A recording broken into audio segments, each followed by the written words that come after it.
Terima kasih sahabat Oase, Anda masih bersama kami. Kita lanjutkan kembali perbincangan kita berkaitan tentang pentingnya pemuda Islam di era milenial.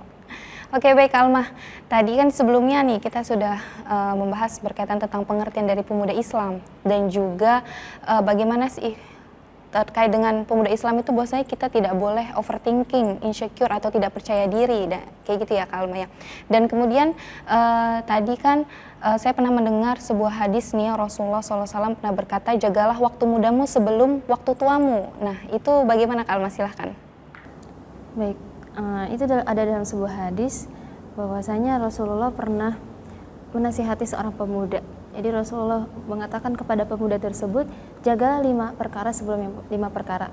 Yang pertama, masa mudamu sebelum masa tuamu.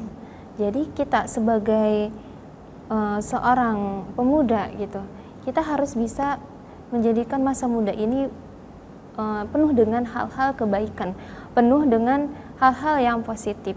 Dimana ketika kita menjadi seorang pemuda itu kan kita masih punya banyak kekuatan, masih mentalnya itu masih lumayan sehat lah.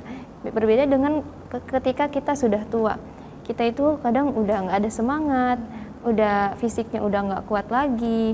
Jadi kita harus bisa memanfaatkan masa muda kita itu untuk bisa berdakwah di jalan yang benar, bisa menjadikan energi kita itu positif. Jadi orang-orang di sekitar kita itu memandang kita itu positif sebagai pemuda muslim gitu. Jadi Rasulullah menganjurkan kepada kita kenapa kita harus menjaga waktu muda kita sebelum waktu tua kita, masa tua kita. Karena ketika masa muda itu ada masa di mana kita masih banyak kekuatan, masih punya fisik yang kuat, masih punya mental yang kuat. Berbeda dengan kita sudah tua, kita udah nggak ada kekuatan lagi gitu, udah berkurang kekuatannya. Lalu yang kedua, masa sehatmu sebelum masa sakitmu. Jadi ketika kita masih sehat, ketika kita masih punya kekuatan, kita gunakan waktu tersebut menjadi sebuah peluang buat kita terus melakukan hal-hal yang positif, melakukan kebaikan yang lainnya yang mana bisa bermanfaat untuk orang lain. Sebelum masa sakit, ketika kita sakit itu kan kita udah nggak punya tenaga, mau berbuat baik juga susah kan, mau ibadah aja susah ketika kita sakit gitu. Jadi kita harus bisa memanfaatkan waktu sehat kita ketika waktu sehat kita sebelum waktu sakit kita. Lalu yang selanjutnya, waktu luang kita sebelum waktu sibuk kita. Ketika kita menemukan waktu luang kita, misalkan selama sejam lah, di situ kita gunakan hal yang bermanfaat untuk diri kita ataupun orang lain. Jangan cuma kita punya waktu luang, kita gunakan untuk rebahan aja, atau kita gunakan untuk scroll sosial media, atau hal-hal yang gak berguna lainnya. Tapi kita gunakan waktu luang kita untuk hal-hal yang positif, untuk yang bisa menambah skill kita ke depannya gitu. Lalu selanjutnya, waktu kayamu sebelum waktu miskinmu.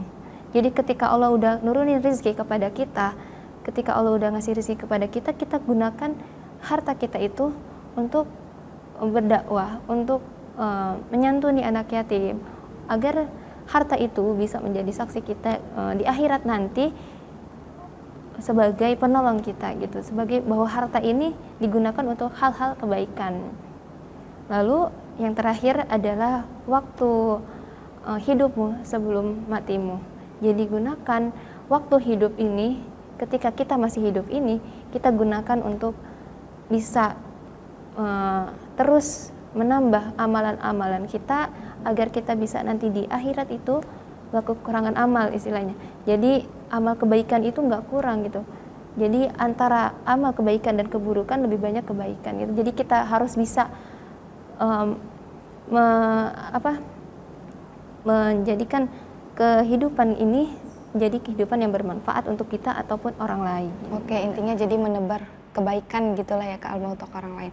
Dan kemudian nih Kak Alma, mungkin ya dari sahabat Oase ada yang misalnya pemuda Islam gitu ya, kemudian mereka ini ingin berhijrah tapi biar nggak ketinggalan zaman gitu, karena di zaman sekarang ini kan apa-apa yang teknologi itu semakin canggih, misalnya nggak kudet gitulah, nggak ketinggalan berita apapun. Nah itu mungkin ada tipsnya nggak nih dari Kak Alma? Baik, ada beberapa tips nih agar kita itu kita tuh gaul tapi islami gitu.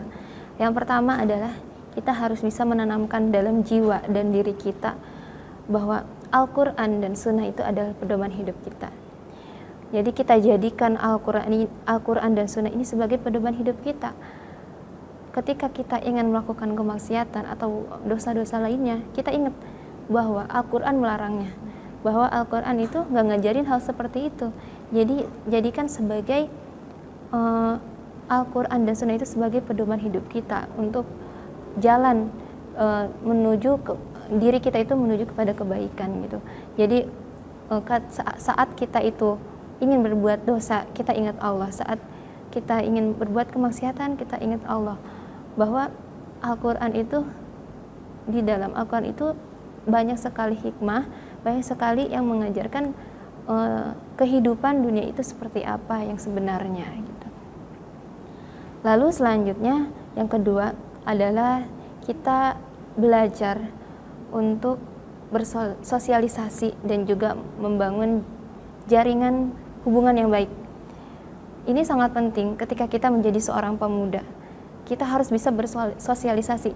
Jangan kita nolep, kita cuma di rumah aja, di kamar aja ngurung diri. Karena apa? Ketika kita menjadi seorang pemuda yang islami, kita harus bisa banyak menyebarkan kebaikan-kebaikan. Kita harus syiar agama Allah gitu. Kalau kita cuma diem saja di rumah, kita nggak kemana-mana, kita nggak bersosialisasi, kita nggak ngebangun hubungan yang baik dengan orang sekitar, keluarga ataupun tetangga ataupun kerabat lainnya, di situ kita susah untuk menyebarkan kebaikan-kebaikan meskipun bisa menggunakan HP. Tapi alangkah baiknya kita itu bisa menyebarkan kebaikan itu langsung gitu kepada orangnya. Ya, intinya berinteraksi lah dengan orang sekitar kita gitu Alma. Betul. Nah, selanjutnya adalah kita belajar itu sesuai dengan passion kita, dan kita harus bisa mengolah soft skill kita. Karena ketika kita belajar, kita melakukan hal sesuatu tidak sesuai dengan passion kita, itu gak akan menemukan hasil yang baik untuk diri kita. Oke, baik nih.